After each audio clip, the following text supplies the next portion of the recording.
तुळजाभवानीला नतमस्तक होऊन स्वाभिमानी शेतकरी संघटनेचं शिष्टमंडळ हे काल धाराशिव आणि लातूर जिल्ह्याचा दौरा करून काल रात्री नांदेड जिल्ह्यामध्ये आम्ही आलो. सरांच्या तिथे आम्ही मुक्काम केला. या शिष्टमंडळामध्ये राज्याचे उच्चाधिकार समितीचे माजी प्रदेशाध्यक्ष माननीय पोपळे सर, राज्याचे उपाध्यक्ष प्रकाश तात्या बालवडकर, युवक आघाडीचे प्रदेशाध्यक्ष अमरसिंह कदम, सूर्यभानभाऊ जाधव, त्याच ठिकाणी राज्याचे प्रवक्ते अनिलदादा पवार, नंदुरबारून आले घनश्याम चौधरी आणि या ठिकाणी उपस्थित असलेले आपले हनुमंत भाऊ असतील, सर्वच मंडळी उपस्थित आहेत. काय झालं, एक घनश्याम चौधरी आणि नंदुबाई पटेल याच्यावरून आले तर नंदुरबारून, पण त्यांची इलेक्ट्रिकल कार असल्यामुळं थोडा प्रॉब्लेम काय झाला, चार्जिंग लागले म्हणजे ते येऊ शकले नाही तर नंदुरबारून ते दोघं आले. आता ते टाटा एजन्सीला गेले होते, अनिल भाऊ गेले होते.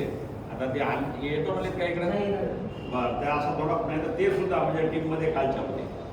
तर विषय असा आहे की महाराष्ट्रामध्ये शेतकरी असेल, सर्वसामान्य माणूस असेल किंवा गोरगरीब असेल, या लोकांना जर सगळ्यात जास्त न्याय कोणी मिळवून देत असेल, शेतकऱ्याच्या पदरामध्ये जर कोणी काही ताकद असेल तर तो आपला बिल्लेवाला कार्यकर्ता. काम करण्याची जी प्रचंड ऊर्जा आहे, जे कोणी काम करू, जी बाळासाहेब ठाकरेंची शिवसेना होती है ना, त्यानंतर जर कोणी असेल राज्यामध्ये या देशामध्ये तर ते बिल्ल्यावाले शेतकरी चळवळीतले कार्यकर्ते. परंतु अनेक गोष्टी या ठिकाणी झाल्यात. एक रोजगार हमीचा विषय झाला.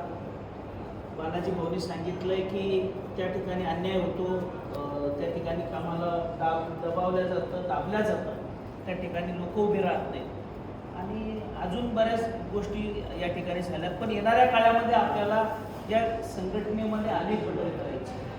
मी पोपळे सरांना सांगेल की जुन्या काळची जी चळवळ चालत होती ती कुठेतरी बदलवून ज्या पद्धतीनं पक्षीय राजकारण आता अलीकडच्या काळामध्ये चालतं तो विचार घेऊन आता आपल्याला समोर यावं लागणार. पूर्वी काय होतं, चटणी भाकर खायची, आंदोलनं करायचे आणि परत आपण मार्केटिंग करायचं नाही. परंतु मी तुम्हाला आजही सांगतो, पीक विम्याचा एक विषय निघाला होता. 950 कोटी रुपयाचा नांदेड जिल्ह्याला पीक विमा मिळाला. त्याचं श्रेय सरांनी सांगितलंय की हे चळवळीच्या बिल्ल्यावाल्याला. यांनी आंदोलन केलं म्हणून पीक विमा शेतकऱ्याच्या पदरामध्ये पडला. मागच्या सरकारच्या काळामध्ये धनंजय मुंडे हे कृषी मंत्री होते. त्यावेळेला जालना जिल्ह्यामध्ये आम्ही आंदोलन केलं, उपोषणाला बसलो. 6 दिवस उपोषणाला झाले. महाराष्ट्रभर ते आंदोलन केलं. अनेक त्या आंदोलनामध्ये पुण्याचे कमिशनर त्या ठिकाणी आले, जिल्हाधिकारी आले, कृषी मंत्री धनंजय मुंडेंचा स्वतः फोन आला, राजू शेट्टी साहेबांनी, अमरदादांनी, या सगळ्या मंडळींनी या सरकारला प्रेशर केलं. त्याच्यामुळे या सरकारवर दबाव आला. राज्याच्या कृषी मंत्र्यांना त्या आंदोलनाची दखल घ्यावी लागली. कमिशनरला सांगितलं तात्काळ पत्र काढा, जिल्हाधिकाऱ्याला सांगितलं, जिल्ह्याच्या कृषी अधीक्षकांना सांगितलं आणि त्याच्यातून जर काही मिळालं असेल तर 130 कोटीचा पीक विमा 8व्या दिवशी शेतकऱ्याच्या खात्यात जिल्ह्यातल्या लोकांचा जमा झाला. ही ताकद शेतकरी संघटनेची आहे. पण आम्ही मार्केटिंग करायला कमी पडलो. हे आमदार करू शकत नाही, हे खासदार करू शकत नाही, ते अवलादी हे प्रश्न कधी सोडवले नाही. दुसरी गोष्ट ही बँकेचा विषय सांगितला, यांनी होल्ड लावले तर हा संपूर्ण महाराष्ट्रामध्ये देशामध्ये हाच त्रास आहे, होल्ड लावायचा. शेतकऱ्याची अडवणूक करायची, पिळवणूक करायची, क्रॉप लोन वेळेवर द्यायचे नाही, लोकांना हीन दर्जाची वागणूक ही अवलादी देतात. काय UP बिहारचे लोक बँक ऑफ महाराष्ट्रामध्ये आहेत, SBI मध्ये ओडिसाचे असतील, कर्नाटकचे असतील, तेलंगणाचे असतील, वेगवेगळ्या राज्यातले हिंदी भाषिक लोक त्या ठिकाणी आणून बसवले.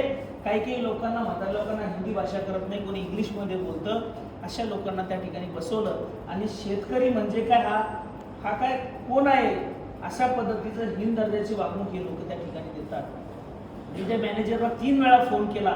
मी त्यांना विनंती केली की साहेब, शेतकऱ्याचे पैसे आहेत, हक्काचे पैसे आहेत, RBIचे डायरेक्शन नाही, सरकारची कुठली GR नाही आहे, गाईडलाईन नाही आहे कोणत्या, त्याच्यामुळे कुठला शासन निर्णय झालेला नाही की तुम्ही त्या लोकांचे होल्ड लावले पाहिजेत, पैसे अडकवले पाहिजे. सक्तीची वसुली कर्जमाफीची जी आहे, म्हणजे तो मॅनेजर असं करत होता की तू कर्जमाफी तुम्ही पैसे कधी भरणार आहे हे मला लिहून द्या, त्याच्यानंतर मी तुम्हाला पैसे देतो. अशा पद्धतीचं हे वागणं त्या अधिकाऱ्याचं होतं. त्याच्यानंतर माझा वाढदिवस झाला, दुसऱ्या दिवशी सकाळी गेलो, त्या हरामखोराला इतकं कान पडलं. त्याचा व्हिडिओ तुमच्यापर्यंत असेल कदाचित, पण मी तुम्हाला सांगतो की रावसाहेब दानवे नावाचा आमच्याकडं खासदार होता, केंद्रीय रेल्वे राज्यमंत्री होते. त्यांचा पोरगा आमदार आहे, त्यांची पोरगी पण आता आमदार आहे. 353 दाखल झाली, संध्याकाळी आम्हाला उचललं.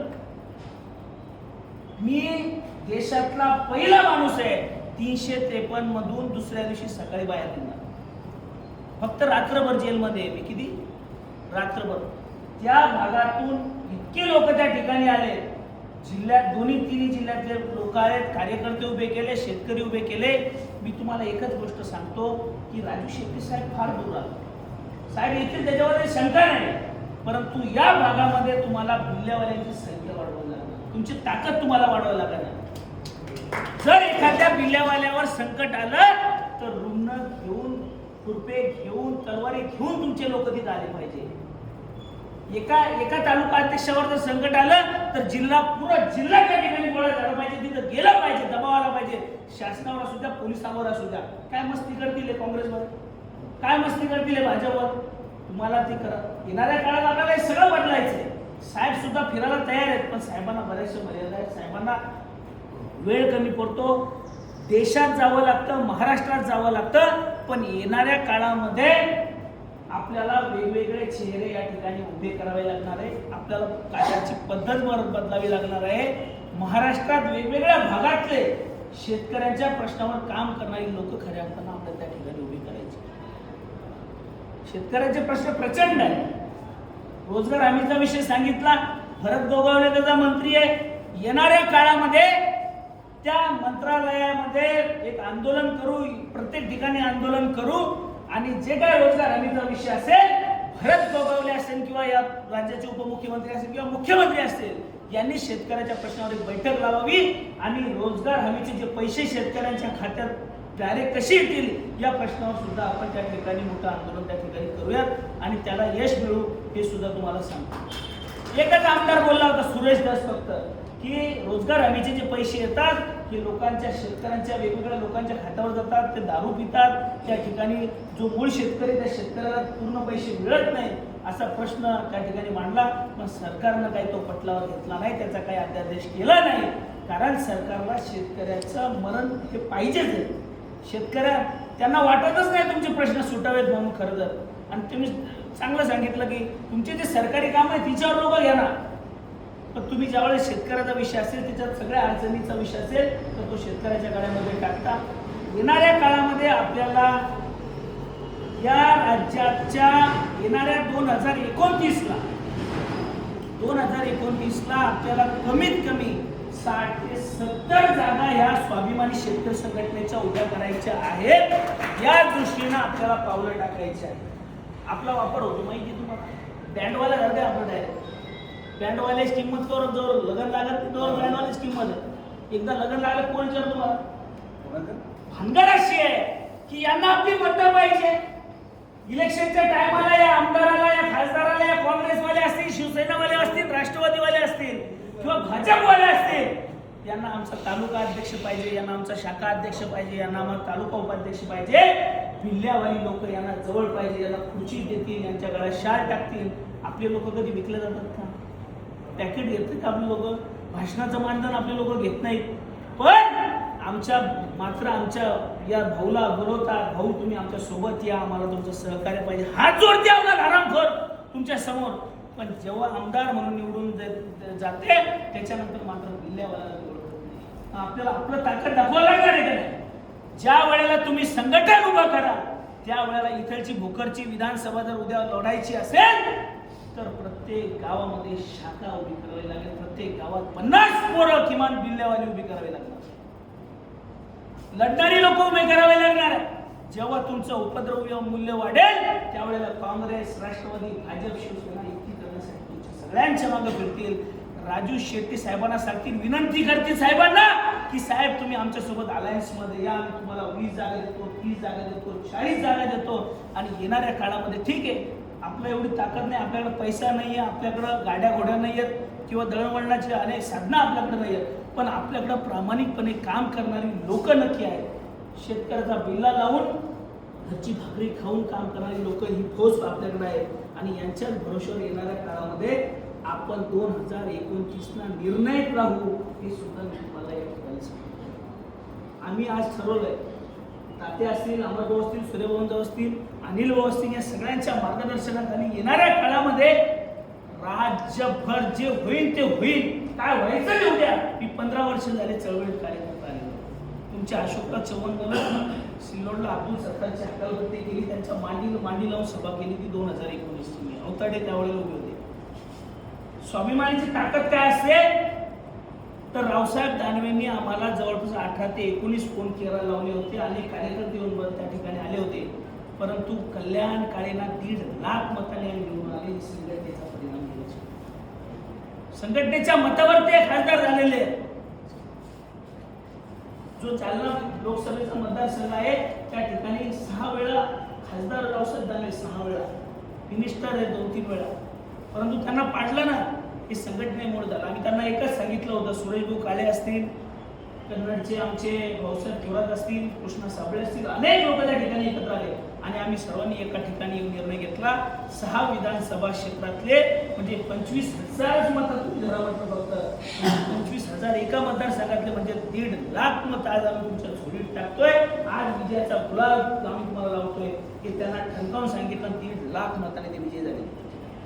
निर्णय ठरलं. जरांगे पाटलाचं आंदोलन मराठा आंदोलन असेल, चळवळीची भूमिका असेल तर ह्या निर्णायक त्या ठिकाणी ठरल्यात.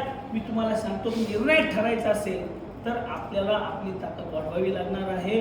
आपल्याला कार्याची जे काही काम करतो त्याची पद्धत बदलणं फार गरजेचे आहे. येणाऱ्या काळामध्ये मोठं आंदोलन आपल्याला राजू शेट्टी साहेब सांगतील त्या पद्धतीने उभं करायचं आहे. आणि साहेबांनी सांगितलं की मुंबईला जर जायचं आहे तर मायच्या तुम्हाला सगळ्यांना यावं लागणार. राजू शेट्टी साहेबांच्या मागे जेवढे डोके असतील तेवढं सरकार त्यांना घाबरेल. येणाऱ्या काळात साहेबांनी जर हाक दिली, साहेब का वर्षभर बोलवणार आहेत आपल्याला, एकदा बोलवतील वर्षातून. मोठं आंदोलन जर मुंबईला ठरलं आणि बहुतेक एकदाच बोलवतील ना साहेब, तर त्या आंदोलनाला जर आपण सगळे ताकदीनं पूर्ण मराठवाडा, विदर्भ, पश्चिम महाराष्ट्र, कोकणातले जर शेतकरी एकत्र आले तर त्या आंदोलनानं सरकार ज्या शरद जोशी साहेबांनी जसे आंदोलन दिल्लीला केले त्याच पद्धतीचे आंदोलन आपल्याला मुंबईला आणि दिल्लीला करावे लागणार. एवढी विनंती तुम्हाला करतो. येणाऱ्या काळामध्ये कोणताही कार्यकर्ता एकटा पडणार नाही आणि त्या कार्यकर्त्याला आधार देण्यासाठी महाराष्ट्राच्या कानाकोपऱ्यातून जर एखाद्या कार्यकर्त्यावर अन्याय झाला तर आम्ही सगळे त्या ठिकाणी येऊ असा शब्द तुम्हाला यावेळी देतो आणि थांबतो. जय हिंद.